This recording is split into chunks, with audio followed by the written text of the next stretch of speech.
नमस्कार साथियों, स्वागत है आप सभी का अपने YouTube चैनल पर। हम लोग इस सेशन में बात करने वाले हैं कि बीपीएससी अपने परीक्षा को जो कंडक्ट कराती है वो अपने परीक्षा की पद्धतियों में कैसे कुछ चेंजिंग करके लाए हैं, इसको हम लोग बात करेंगे। तो इसमें कुछ चेंजिंग करके लाने के संबंध में हम लोग देख सकते हैं कि वैसे विद्यार्थियों पे ये लोग अंकुश लगाना चाहते हैं जो तुक्के से लेकर के अपना रिजल्ट ले लेते हैं, यानी तुक्का मार करके जो अपना रिजल्ट को वो ले लेते हैं। और वहीं पे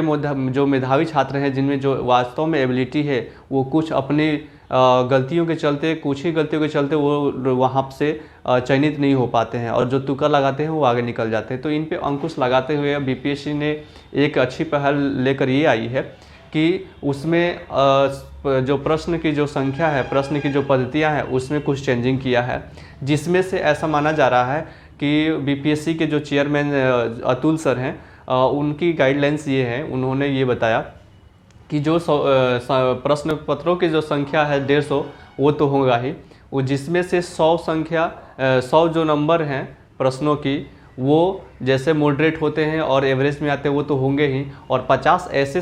प्रश्न होंगे जो थोड़ा हार्ड लेवल के होते हैं। तो मान लीजिए कि कोई भी प्रश्न किसी भी बीपीएससी लेवल या कोई भी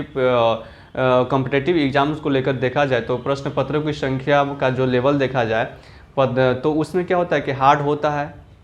कुछ मॉडरेट होता है, कुछ एवरेज होता है। तो उसमें होता है क्या है कि अब बीपीएससी क्या कर रही है कि बीपीएससी अब उसको जो हार्ड लेवल के जो क्वेश्चन देगी वो 50 कोई संख्या हो सकता है जिसमें 2-2 नंबर का होगा, यानी 100 नंबर का वो हो जाएगा। और उसके बाद से जो और 100 नंबर का जो प्रश्न संख्या होंगे वो 100 नंबर के होंगे, यानी पूरी तरह से देखा जाए तो 200 नंबर की बीपीएससी में ये क्वेश्चन अब आने की संभावना बन रही है। ऐसा अतुल सर ने, जो बीपीएससी के चेयरमैन हैं, उनकी गाइडलाइंस है। तो इस पे हम लोग देखते हैं कि आखिर उसके बाद से जो प्रोजेक्ट मैनेजर का भी जो एग्ज़ाम्स होने वाले हैं तो उसमें हम लोग देख रहे हैं कि उसमें ऐसा बताया जा रहा है कि जो क्वेश्चन पेपर हैं वो क्या होंगे कि परीक्षा हॉल में आएंगे और मतलब सील ही होंगे। उसके बाद सभी परीक्षा हॉल में ही प्रिंटर को बैठाया जा रहा है और वहीं पे क्या होंगे कि जो भी प्रश्न पत्र सील के रूप में आएंगे, पूरी तरह से पैक्ड आएंगे, वो विद्यार्थियों के सामने खोले जाएंगे और वहीं पे हर सेंटर पे क्या होगा कि सब प्रिंटिंग प्रश्न पत्र होंगे। ऐसा इसलिए क्योंकि इस बात पे भी अंकुश लगाने की कोशिश हो रही है कि जैसे मान लीजिए कि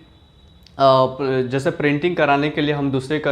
बीपीएससी आयोग का ही प्रिंटिंग प्रेस का यूज करता था दूसरे जगह का, तो हो सकता था कि वहाँ से संभावित हो सकता था कि हाँ यहाँ से पेपर लीक हुए हैं, चाहे कुछ तरह से यहाँ से संभावित हो सकता है कि यहाँ से पेपर लीक हो सकते हैं। तो उस चीज़ पे ही अंकुश लगाने की कोशिश किया है। तो एक तरह से देखा जाए तो बीपीएससी आयोग की एक अच्छी पहल है अपने कैंडिडेट को लेकर कि जो तुक्के से चयनित हो रहे हैं उनकी संख्या कम हो और जो वास्तव में जिनकी एबिलिटी है, जिनके पास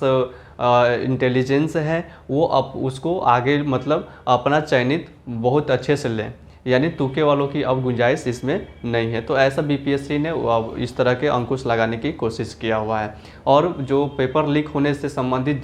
जो बातें आती है उस पर भी अंकुश लगाने की कोशिश किया है। तो ये था आपका बीपीएससी से संबंधित जो भी गाइडलाइंस थी वो। ठीक है, मिलते हैं नेक्स्ट वीडियो में, तब तक के लिए नमस्कार, जय हिंद।